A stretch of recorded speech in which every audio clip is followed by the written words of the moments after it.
Boa tarde, senhores. Eu sou o Ezequiel Camilo da Silva e estou aproveitando essa oportunidade para fazer mais um pouco de divulgação do meu trabalho. E para iniciar essa apresentação, eu gostaria de citar aqui um pedaço de um poema de Castro Alves. Ó bendito quem semeia livros às mancheias e faz o povo pensar. O livro caindo na alma é germe que faz a palma, é chuva que faz o mar.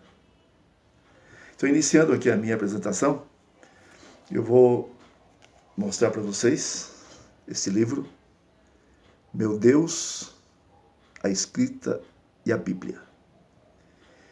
Este livro aqui, ele foi composto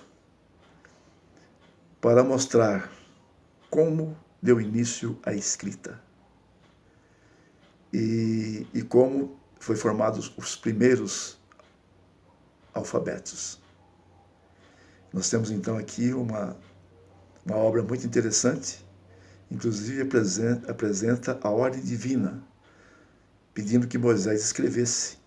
E Moisés escreveu 5 livros, que é parte inicial da Bíblia Sagrada.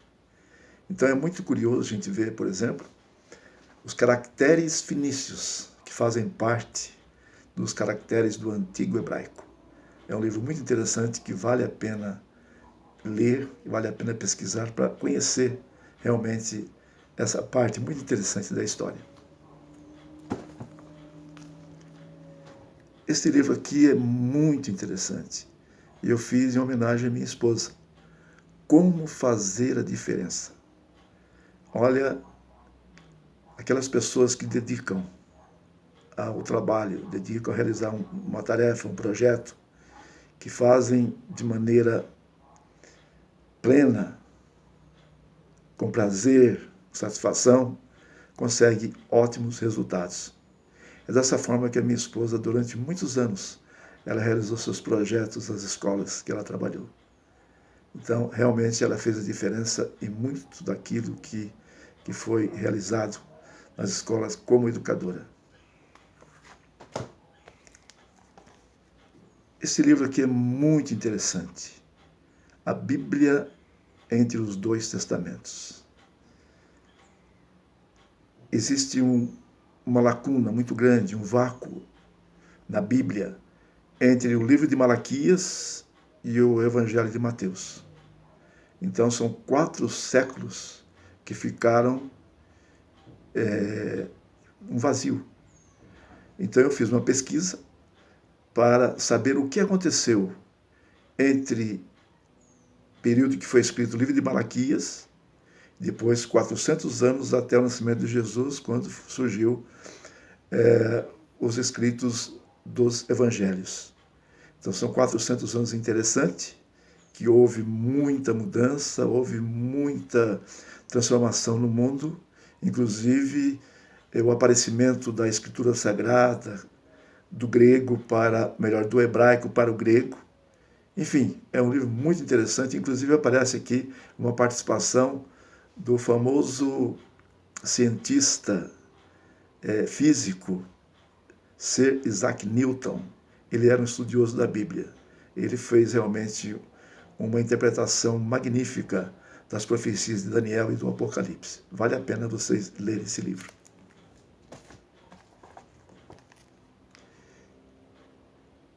Esse livro aqui é muito interessante. Os primeiros séculos do cristianismo. Jesus marcou a diferença, marcou o período entre antes e depois de Cristo. Quando ele foi para o céu e deixou os seus discípulos aqui, que se transformaram em apóstolos e implantaram o evangelho. Então iniciou a propagação do cristianismo em todo o mundo.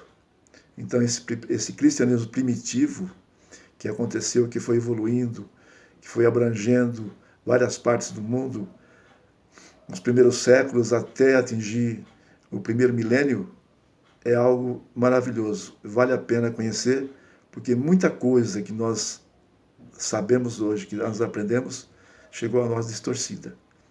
Então, esse livro mostra a verdade real do que a história mostra dos fatos e acontecimentos que ocorreram nos primeiros séculos de cristianismo.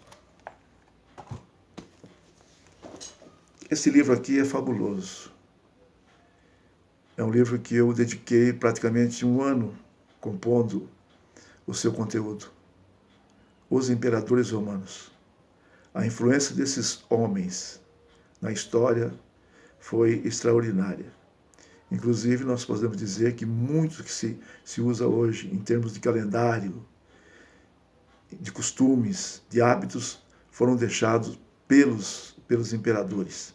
No calendário, por exemplo, os meses do ano, nós temos dois meses. Agosto e o mês de julho são de origem de nomes de imperadores. O imperador era tido como um deus, e quando ele chegava, ele era aclamado. A ave César significava o seguinte, que estavam fazendo uma saudação a um deus. E o imperador era chamado de Sumo Pontífice. Esse título passou atualmente para o Papa. Então, as influências dos imperadores, a importância desses homens na história está nesse livro. Vale a pena, então, pesquisar e olhar esse livro. Esse livro aqui, Bons Tempos de Belas Artes, foi o tempo que eu passei fazendo a minha primeira graduação, logo depois que eu terminei o normal. E fui fazer o vestibular e entrei na Escola de Belas Artes de São Paulo, na Faculdade de Belas Artes de São Paulo, onde eu me formei professor de educação artística, de desenho, de artes plásticas e com habilitação em História da Arte. Isto me motivou muito a fazer meu trabalho, me deu muito um preparo para que eu exercesse atividade no magistério como professor de educação artística, professor de artes e de desenho. E eu devo muito a esse aprendizado que eu tive, a experiência que eu passei nessa escola. E finalmente aqui um livro que eu faço a minha autobiografia dos Tempos de Quartéis, ou melhor, Tempos de Quartel. Foi um resumo dos 10 meses e meio que eu passei numa companhia no Exército, lá em Campo Grande, Mato Grosso. Antigamente era o estado do Mato Grosso, não tinha Mato Grosso do Sul e Mato Grosso do Norte, e Mato Grosso era o único estado. Mas foi uma experiência de vida muito interessante, que me ensinou muita coisa importante, como disciplina, como respeito e como valorizar a vida. Então, o Tempo de Quartel eu relato nesse livro como uma espécie de autobiografia. Muito obrigado a todos. Se vocês quiserem pesquisar, vocês poderão ir na Buboc, colocar meu nome, Buboc, o nome do livro, e vocês poderão, então, pesquisar e fazer um download free. Muito obrigado pela atenção e até a próxima, se Deus quiser. Um abraço a todos.